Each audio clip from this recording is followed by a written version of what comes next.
Hi everybody. I'm Maggie. I'm Drew. And this is Herd Showcase. Yay.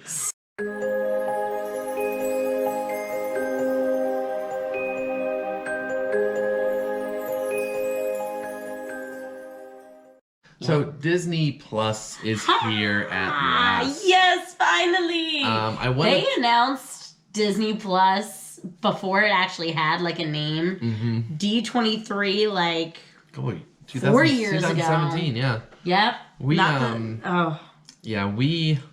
we bought in obviously on the Chase Visa thing that we have.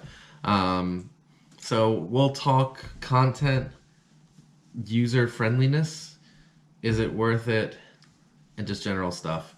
Yes. So the first day that we had it, unfortunately, we had to go to work that day. So we downloaded it early in the morning, went to work, came home, and decided the first thing that we were going to watch, of course, was going to be Steamboat Willie.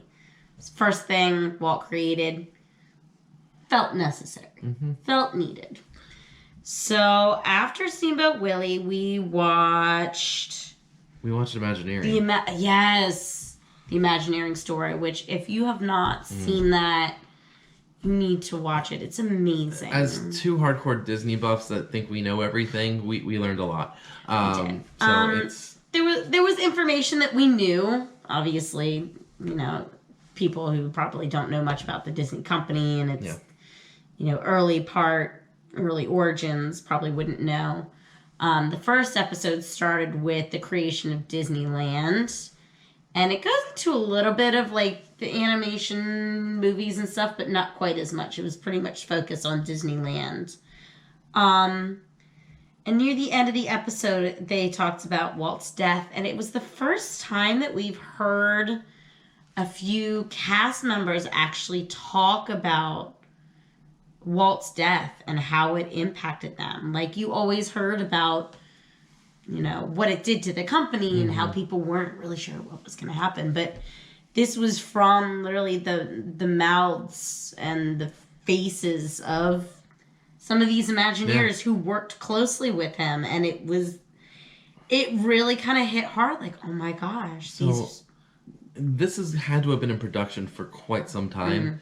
Because Marty Sklar's in it, he's passed. There's a lot of others that have passed. So it's either archival footage or they've been working on this for ages.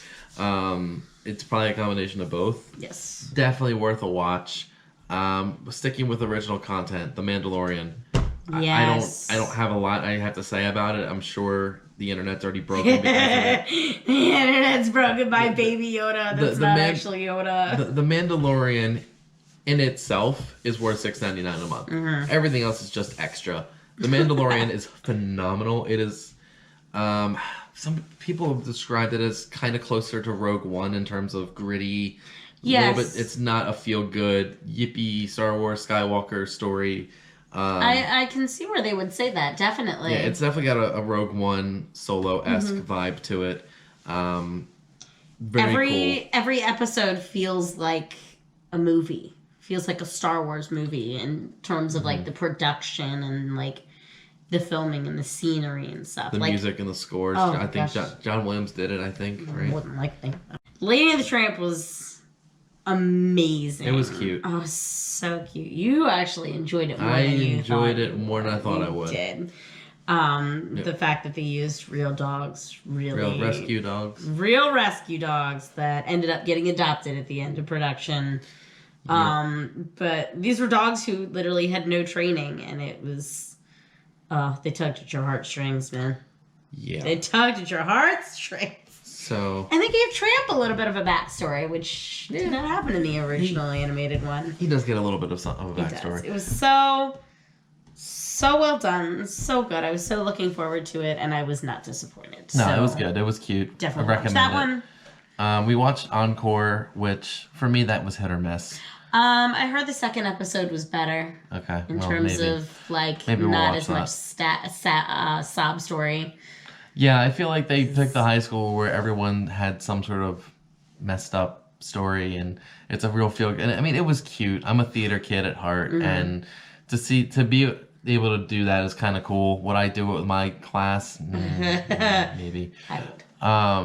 you know, it's cool, but it's too much behind the scenes of let's talk about our lives after high school. Like, we're invested in these people. I'm not. I'm invested in you guys putting on a show and seeing what that looks like. So show me more of that. That was my one criticism with Encore, but the next episode's supposedly okay. We haven't gotten to it yet. I've heard it was better. Also, it's Beauty and the Beast. It is Beauty and the Beast. Well, my now guilty pleasure is The Simpsons. I have been binge watching The Simpsons every night. You were binge watching The Simpsons before Disney Plus. No, a real guilty pleasure, Phineas and Ferb. We've been watching Phineas and Ferb a lot too. Oh my gosh. So we've been doing that, but it's that's good for some good laughs. Especially it's a really good show. It's a really good show. Oh, it's wonderful. We started doing Saturday morning cartoons. Yes. With Disney Plus, so we've done one episode each of Lilo and Stitch the series, Doug, Little Mermaid, and Hercules. I want to throw. The other thing we watched was Gargoyles. So we did throw Gargoyles back on that. We did watch the first episode of that, which was really long. As a Rick and Morty fan, it's funny to hear Goliath speak because it's also the president in Rick and Morty, and that's funny to me. What else? So just to kind of sum it up a little bit, content-wise, it's a ton of it. There's so much. It's not like Netflix where it goes away and refreshes, and it's not on a cycle. It's there. Yes. It's at your fingertips. It's at your disposal whenever you want it. Through Roku apps. They made a deal with Fire Stick right before it launched, so it's available on Fire Stick. Oh, really? I did not hear that. Yeah, they made a deal with Fire Stick right at the midnight hour. Nice. So the content is there. I mean, obviously, I'm wearing my Star Wars hat. The Last Jedi is not on there yet. I think it's supposed to finish up its run on Netflix. Yes, there's quite a bit that's not on there that's either on Netflix or HBO and HBO Go. They'll get not it. On there. They're still on contract, so they'll make their way on when they're done. I know people were saying like the live action Cinderella's not on there. Also, I had seen there's a way that you can actually like go into the settings, type in things that you want to see, like different requests and stuff. So, formal petition, everybody put Song of the South. Yes. And it's... I think Disney needs to put it on there, and you decide for yourself if it's something you want to watch in your home. Well, no, they're putting disclaimers on. And you know what? That's fine. But movies. Put your disclaimer on, but you know, you put a disclaimer on for Dumbo, for Peter Pan, for a bunch of other ones. I know Song of the South has got a lot of racist stuff. I get it. It's the times that it was filmed. It doesn't make it right. It doesn't make it okay. But it's still a part of the Disney history. There's a ride based off of it, and if people want to watch it, they should have that right to watch it. Yeah. So I would say put it on, make that decision for yourself and your family if it's something you want to see. Yes. So content, yeah, there's a ton of it. It's growing. There's more original stuff coming. I should warn this because I just realized it's still sitting here. Yeah, Avengers. So there's a lot of more of it coming, which is really cool. A minor complaint is you can't binge watch The Mandalorian. That's fine. Give it to me week by week. Yeah, I was gonna say it comes weekly. It's not like I could binge The Simpsons in the meantime. That's fine with me. Also been watching Hannah Montana and Tangled the series. Oh yeah, but that's just my stuff. That's another thing. You can make your own separate profile. So I have mine. She has hers. Well, you could do that for Netflix too. Yeah, and that lets me segue into my next point, which is how user friendly it is. If you can use Netflix, you can use Disney Plus. It's basically the same platform. It's also bundled with Hulu and ESPN Plus. So if you're familiar with Hulu, you're familiar with this interface. Very simple to use. Minus a couple of glitches here and there. I haven't seen anything major. A couple episodes of The Simpsons wouldn't play the other night. The first night was a little rough. But even everyone was trying to get on all at the same time. Since the first night, it's been fine.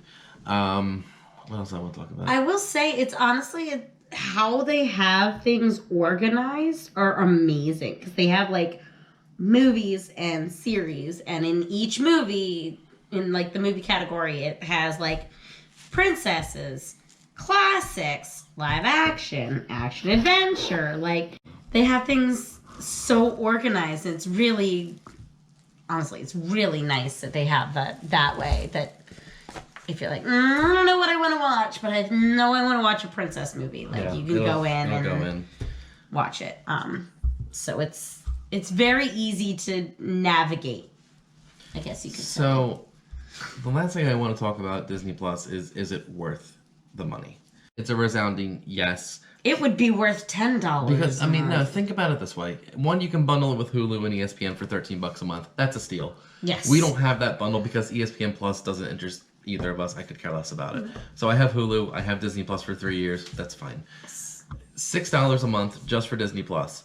If you go and buy any Disney movie off the shelf at Target, Walmart, FYE, Best Buy, wherever, Amazon, you're spending $20 on a DVD. If you want Blu-ray, add $10 to it. You're spending $25-$30 easily on a Blu-ray. On just one. On one. You have the discography, the library at your disposal for $6.99 a month. That's an absolute bargain to have it streaming. You know, it highly recommended, highly worth it. Yes. Follow, subscribe. I promise we're going to be doing more content. Life just kind of gets in the way sometime. Yes, life has been really crazy. Yeah, but this is just the start of more to come, and we definitely want to get back to parks. Yeah, it's the beginning of new content. I want to talk more about the parks. I want to give more in-depth reviews of things that we've done in the past. Yes. Advice on what's coming, what to do for first-time Disney planners. Again, if you have any ideas for videos, comment on the video, comment or message us, or comment on something on Instagram. Yeah. We'll try to be more active on Instagram too. Yes. I do have a travel post to put up, not Disney related, but I was in San Diego for work and we got to do some fun stuff there. So there'll be a post about that down the road. But I do want to get more Disney content up for you guys. Hidden Mickeys, talk about stories. Disney at the holidays. Obviously, holiday season's coming. Yeah. I think just a quick maybe spoiler for our next video. I think we should talk about some of the most ridiculous encounters that we've had in a Disney park, be it cast member, be it character greeting, be it other guest.